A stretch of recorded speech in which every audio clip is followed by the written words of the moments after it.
Hey, welcome back.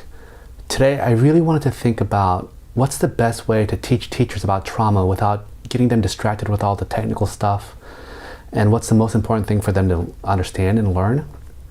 And I thought that the best way to do it might be to just make a difference between a learning brain versus a brain in survival mode. So we'll just call it learning brain versus survival brain. And this is the difference.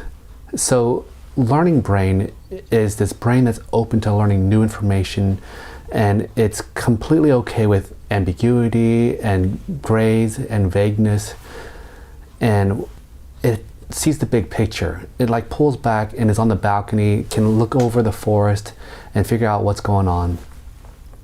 On an emotional level, people in learning brain feel calm, peaceful, maybe a little excited about what they're about to learn, maybe a little playful and having fun too, and definitely curious. And they're not afraid of making mistakes because it's just part of the learning process. And so they're not really thinking about themselves.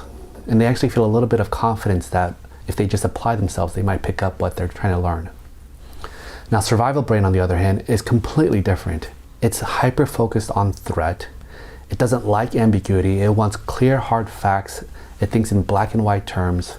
It doesn't want anything to be gray at all. And then emotionally, you can imagine that survival brain makes people feel panicky, feel like a little obsessive and afraid of getting things wrong. And they don't feel calm and open to learning new things. They just want to get things over with. And people in survival brain also really don't like making mistakes, and they are afraid of looking stupid too. So students in survival brain don't want to be picked on. They don't want to raise their hand and ask questions and look stupid. And so these people are also filled with doubt about their own ability to learn stuff, and they're afraid that other people can see how stupid they really are. Now, it's really important to understand how learning brain and survival brain interact, because survival brain always trumps learning brain. And it makes sense, because survival brain is just trying to save your life. And so if it thinks that there's something dangerous happening, you better pay attention to it, right? But the tricky thing is that as survival brain stays on longer and longer, it's harder to get out of that. And it's harder to really go into learning brain. And the way I think about it is kind of like the myth of Sisyphus. You know, that guy who has to push a rock up a hill, and then every day it falls back down and he has to do it over and over again.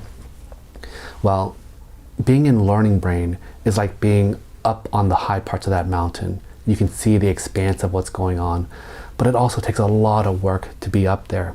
And at any second, if you're not paying attention and putting effort into it, it's so easy to slip back into survival brain again.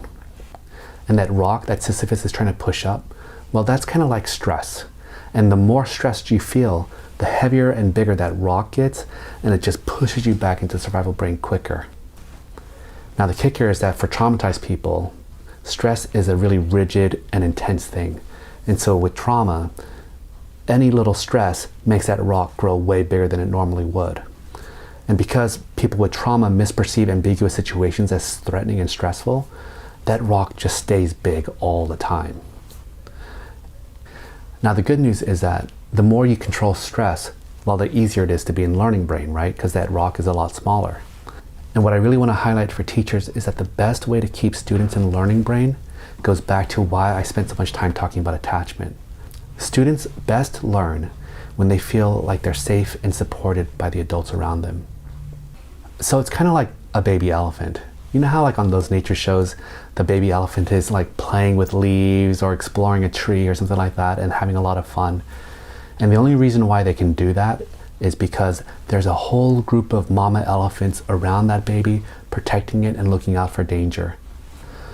So a kid with trauma or who's stuck in survival brain, it's kind of like that baby elephant who doesn't have protective adults around them. They can't play and learn because they're way too focused looking out for threat and danger. So this is why I really believe that the most important thing that schools need to focus on, way more important than any kind of techniques or curricula, is really whether or not they are creating that environment where students feel like they're surrounded by these big mama elephants who are going to protect them and watch out for them and make them safe. And when students have that, I bet you it unlocks their curiosity, their eagerness to learn, and play as a way to learn. So I hope that's helpful. Let me know if you have any questions in the comments below. Thanks.